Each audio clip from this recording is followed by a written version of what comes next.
It's interesting to note that 50% decline in the gold price didn't derail the gold bull market. The people who got shaken out by it missed a move from $100 an ounce to $850 an ounce, an 8-fold move in 6 years.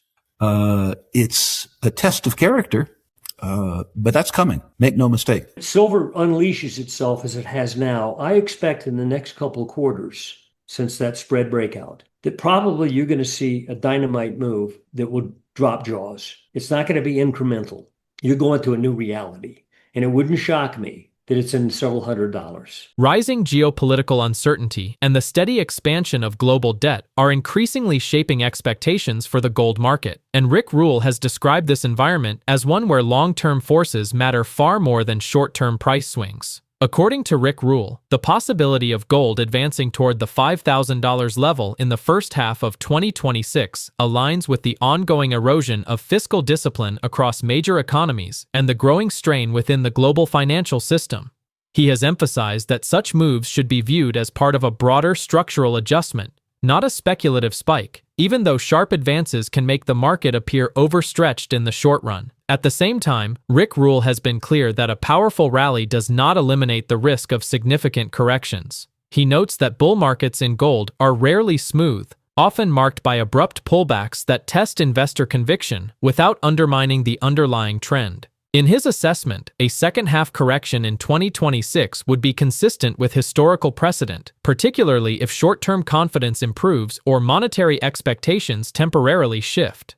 Rick Rule argues that volatility itself is evidence of a market transitioning to higher ground, where price discovery becomes more erratic as participants recalibrate to new realities. Looking further ahead, Rick Rule remains focused on the durability of gold's role within a changing global system. He has pointed to sustained central bank accumulation, persistent currency concerns, and underallocated institutional portfolios as factors that continue to support higher prices over time. From a broader news perspective, Rick Rule suggests that gold is still in a relatively early phase of wider recognition, where awareness is growing but enthusiasm has not yet peaked. Now, we present the clips from Rick's interview. Before we continue, please subscribe to our channel and activate the bell icon to receive timely updates. Thank you, and enjoy the video. When you and I talked 5 years ago, the social media postings around uranium were 30-1 negative.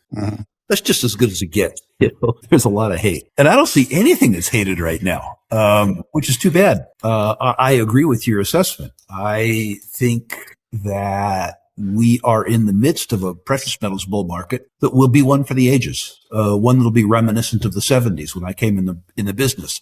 One that will take the top off of our imagination because we've been beaten so thoroughly since. I think we're 2 years out from a raging commodities bull market too. I think we have to deal in the interim with maybe softer commodity prices that are a consequence of declining global economic growth, the very soft oil quote and the relatively soft copper quote relative to production shortfalls tells me that we're having trouble selling material. But I think that problem begins to alleviate itself. And I also think that supply shortfalls will be greater than potential demand shortfalls. So I think we're going to have two bull markets. The biggest opportunity, risk relative to reward, that I see in the resource space is still the oil and gas business. For all the reasons that I talked the last time that you and I visited. But if you're a believer that today's gold price holds, and I am, yes, we will have periodic declines and they'll be ugly. But if you believe that the long-term trend of gold is steady or up, which I believe, the gold stocks are not expensive. They are certainly priced higher now than they were 18 months ago, but the net present value of those companies' free cash flows at $4,200 gold is way, way, way higher than it was at $2,500 gold. Yeah. I did net present value calculations on Agnico Eagle in my last 3 conferences where they've been an exhibitor. And the stock is, by my metric, which is to say the net present value of free cash flows, cheaper after the stock has doubled than it was before it doubled as a consequence of the fact that net present values are higher. The other thing that your listeners need to pay attention to, which is a little subtle, is that we are going to continue to get earnings surprises, good ones. The reasons for that is as follows. despite the fact that the strategists on Wall Street and Bay Street are characteristically talking about $5,000 and $6,000 gold, the analysts are using 3,200 in their earnings forecasts. So if your forecast is predicated on $3,200 gold, you're selling gold for 4,200. It's kind of tough not to have an earnings surprise.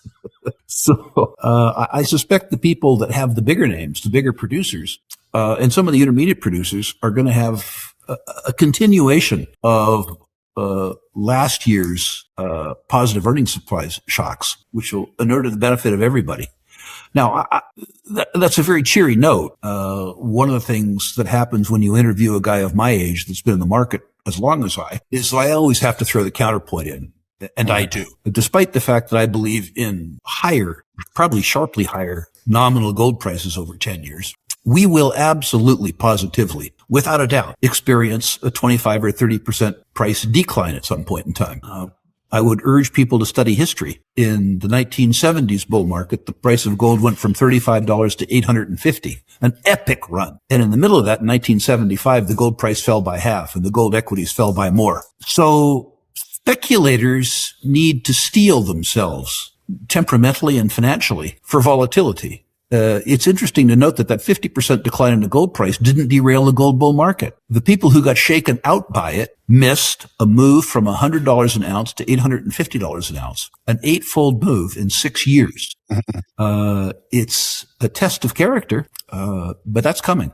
Make no mistake. With gold reaching unprecedented highs, silver is also making waves, breaking free from decades of stagnation and signaling a dramatic shift in the precious metals landscape. Michael Oliver emphasizes that silver is not just another commodity. It carries a dual role as both a monetary asset linked to gold and an essential industrial metal. Industrial demand from sectors like solar panels, electronics, and AI data centers has outpaced supply for more than 5 years, creating a persistent deficit that the market is only now beginning to reflect. According to Oliver, this combination of monetary and industrial pressures means that price movements will no longer be gradual or predictable. Instead, when silver adjusts, the moves are likely to be sharp, pronounced, and capable of redefining long-held market norms.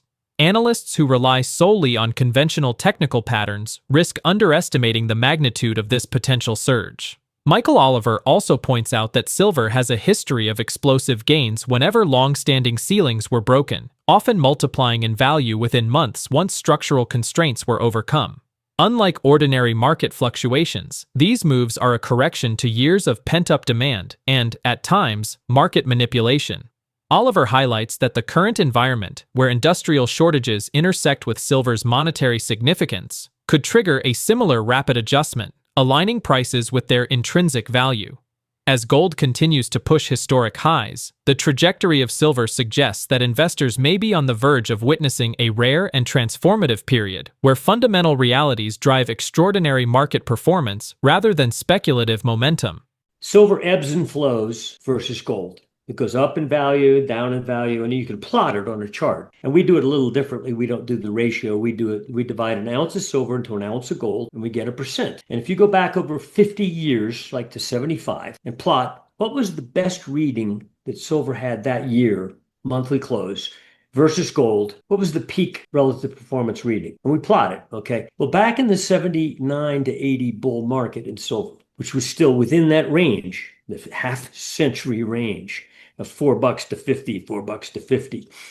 That surge in 79 and 80, which in the last 5 months of that ongoing bull market already for silver and gold, silver went up 4.5-fold in 5 months, reaching $50 for the first time, 1980. Okay. What caused that already existing bull trend in silver to go ape on the upside and do it bam like that? Totally changed the nature of the reality that was expected. Okay. And then in 2010 and 11, silver had already been going up for years again, along with gold, but, layered type go, advance. Frustrating for the bulls, but still up, up, up. And then suddenly in September of 2010 through April of 2011, so it's 6-7 months, silver doubled in a half in price. In September 2010, it was like in the 20s. Suddenly went to 50 again, bam, bam, bam.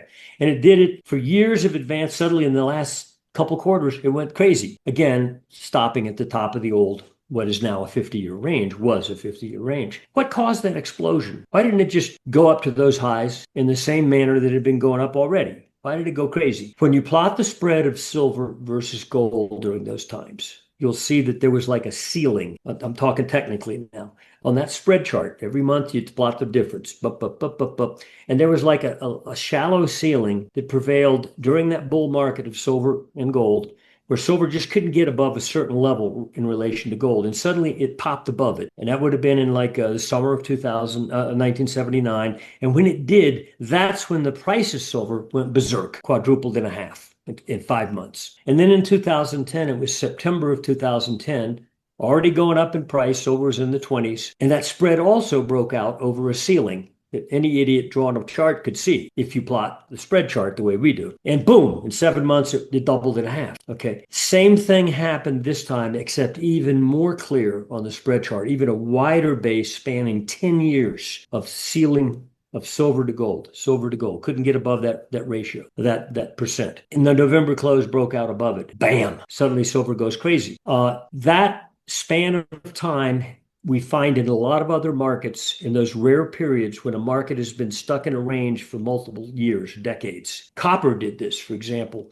It had been in a range from 50 cents to $1.50 in the 1970s, 1980s, 1990s, into the year 2005. And in the latter part of 2005, it broke out above that range, and in a matter of a couple of quarters went to $4.50. Bam! $1.50 to $4.50. On its own. It wasn't associated with, for example, other base metals. It did it on its own. It wasn't even associated with what gold and silver were doing then. A year and a half later, lead did the same thing. You could plot a lead chart going back multiple decades, and it was in its old reality. And when it broke through that, in several quarters, boom, it quadrupled in half in price. All compressed within a couple quarters. Again, on its own, wasn't associated with the copper move even. So we've seen these events occur in other markets where an old price reality, which has existed so long you can't believe it. You're bored by it. You think it's the real reality to live forever. It doesn't. And when the market moves into a new reality, sometimes it does it in an exaggerated manner, in a speedy manner. We know this in other markets, like, we see bubble tops in the stock market, and a lot of people look back on them and say, gee, I should have known that. And sure enough, the collapse that followed was pretty dramatic. Dot-com top to the dot-com, the 2002 low. NASDAQ 100 dropped 82% in 2 years, fully wiping out the entire dot-com bubble, okay? 2007 to 9, similar type process. But the point is that when a market has done something in error, either excessive on the upside or excessive on the downside, in this case for silver, caught in a 50-year range, when you can look at every other market in the world, copper, lead, gold, they weren't caught in that 50-year range. Copper's range was 50 cents to $1.50, and it's living in the 450 level. Now it's 5 something, almost 6. When you stay stuck in that kind of range, and yet silver for some reason stayed in that range for 50 years, despite copper breaking out of its range in 2005, lead in 2007, and gold at each of its bull markets would vastly exceed the prior high.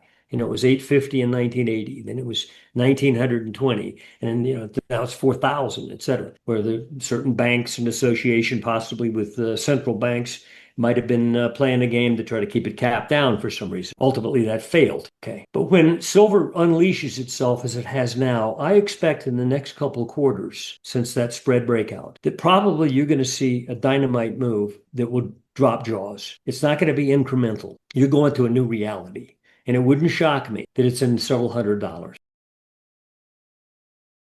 With gold and silver breaking into new territory, the trajectory for the coming months looks poised for continued intensity rather than moderation. Structural deficits in silver, combined with growing industrial demand, suggest that prices may accelerate sharply, potentially reaching levels that would have seemed improbable just a few years ago. Gold, meanwhile, could continue to act as a stabilizing force, but periodic corrections remain inevitable as the market digests these rapid gains. Investors should anticipate a landscape marked by heightened volatility, where multi-month moves can occur in mere days, reflecting a market adjusting to a fundamentally new reality rather than reacting to short-term sentiment. The interplay between monetary factors and industrial needs will likely create unprecedented swings, rewarding those who understand the underlying forces rather than chasing the latest technical patterns. Looking ahead, the unfolding dynamics could push precious metals into a phase where historical references no longer serve as reliable benchmarks. Supply constraints, geopolitical pressures, and ongoing global economic uncertainties may drive gold and silver to test previously uncharted price levels, while institutional and retail participation expands in response to persistent outperformance. This environment may not just favor upward momentum, but could also expose sharp reversals as markets recalibrate, emphasizing the need for patience and strategic positioning. As these forces converge, the central question becomes whether the metals will establish a sustained new plateau or continue to oscillate wildly in pursuit of an equilibrium that has long been overdue. How far could this reshaping of the market go before it finds its new normal? Let us know what you think in the comments. And if this video offered new insight, don't forget to like, share, and subscribe for more updates on this unfolding monetary revolution.